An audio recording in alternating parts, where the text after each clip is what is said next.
అన్ని మనమే ఉన్నాం. సర్పంచులు మనోళ్ళే ఉండ్రు, ఎమ్మెల్యేలు మనోళ్ళే ఉండ్రు, ఎమ్మెల్సీలు మనోళ్ళే ఉండ్రు, మంత్రులు మనమే ఉన్నాం, ప్రభుత్వం మనమే ఉన్నది.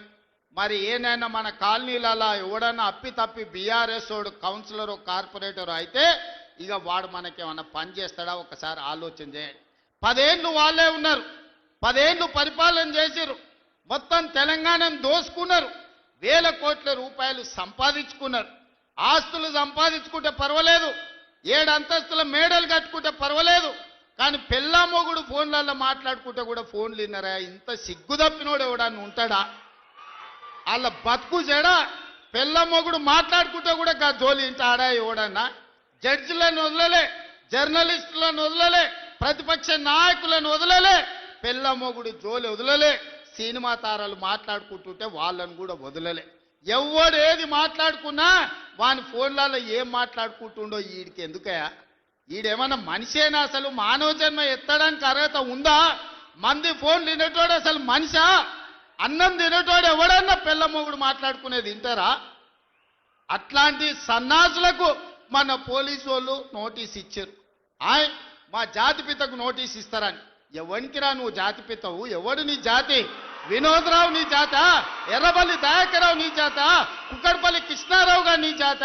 లేకపోతే తన్నీరు హరీష్ రావు గారు నీ జాత? నీ జాతికి పిత ఉండొచ్చు, మాకు మా నల్గొండకో లేకపోతే మా పాలమూరుకు నీ జాతితో ఏం పని? నీ జాతి ఏంది? నీ నీతేంది?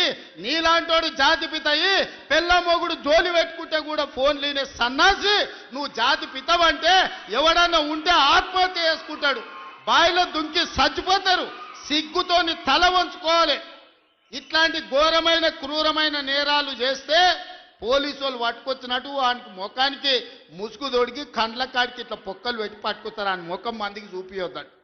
మన పోలీసు వాళ్ళు పిలిచినప్పుడు హరీష్ రావును కేటీఆర్ని అందరినీ ముఖానికి ముసుగు తొడిగి పట్టుకొచ్చేది ఉండే, లేకపోతే ముఖానికి మసి ఊసి పట్టుకొచ్చి పోలీసుల ముందర పెట్టేది ఉండే. పోలీసు వాళ్ళు మంచోళ్ళు కాబట్టి ఏమనలేదు. మా జాతిపితకు నోటీస్ ఇస్తావా? మా జాతిపితకు నోటీస్ ఇస్తే తెలంగాణ సమాజానికి అంత ఇచ్చినట్టే అంటాడు. అట్లనే అనుకుందాం. ఒకవేళ మీకు నోటీస్ ఇస్తే తెలంగాణ సమాజానికి ఇచ్చినట్టే అంటున్నావు కదా, మరి నీ జన్వాడలో ఉన్న ఫామ్ హౌస్ మా తెలంగాణ ప్రజలదా? నీకు నోటీస్ ఇస్తే మరి తెలంగాణ అందరికి ఇచ్చినట్టయితే నీకున్న ఎర్రవల్లి ఫామ్ హౌస్ తెలంగాణ సమాజం అందరికి ఇస్తావా? జన్వాడలో నీకున్న ఫామ్ హౌస్ అందరికి ఇస్తావా? మొయినాబాద్లో హరీష్ రావుకున్న ఫామ్ హౌస్లో అందరినీ రాణిస్తావా? మీ టీవీలు మీ పేపర్లు మాకు ఇస్తావా? వేల కోట్ల రూపాయలు తెలంగాణను కొల్లగొట్టిన దాంట్లో తెలంగాణ నిరుద్యోగులకేమని ఇస్తావా? ఎమ్మెల్యేలు, ఎమ్మెల్సీలు, రాజ్యసభలు, లోక్సభలు, మంత్రులు, ముఖ్యమంత్రి అన్ని మీరే తీసుకున్నావు. తెలంగాణ సమాజానికి ఇచ్చినవా? ఒక్క శ్రీకాంతాచారి తెలంగాణ కోసం ప్రాణత్యాగం చేస్తే శంకరమ్మ ఎక్కడుందో కూడా తెలియదు వాళ్ళ తల్లికి. కనీసం మొట్టమొదట తెలంగాణ కోసం ప్రాణత్యాగం చేసుకున్న శ్రీకాంతాచారి తల్లి కూడా చిన్న బాధ్యత ఇవ్వకపోతివే.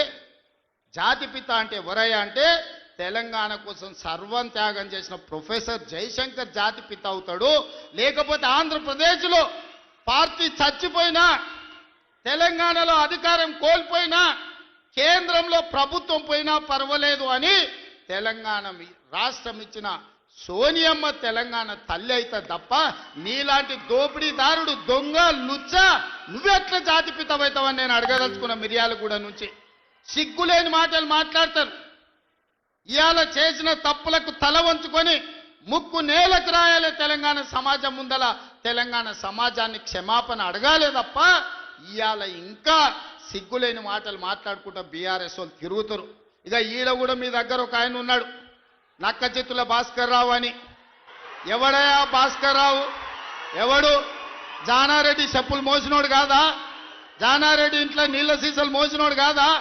జానారెడ్డి నమ్మి కన్న కొడుకు తీయకుండా నక్క చిత్తుల భాస్కర్ రావు టికెట్ ఇస్తే కాంగ్రెస్ పార్టీ కార్యకర్తలు మీ రక్తాన్ని చెమటగా మార్చి మీరు భుజాల మీద మోసి మిర్యాలగూడ ఎమ్మెల్యేని చేస్తే మీ ఆత్మ గౌరవాన్ని తీసుకెళ్లి ఎర్రవల్లి ఫామ్ హౌస్లో కేసీఆర్ కాళ్ళకాడ తాకట్టు పెట్టినోడు ఇవాళ మళ్ళా మీ దగ్గరకు వస్తున్నాడు.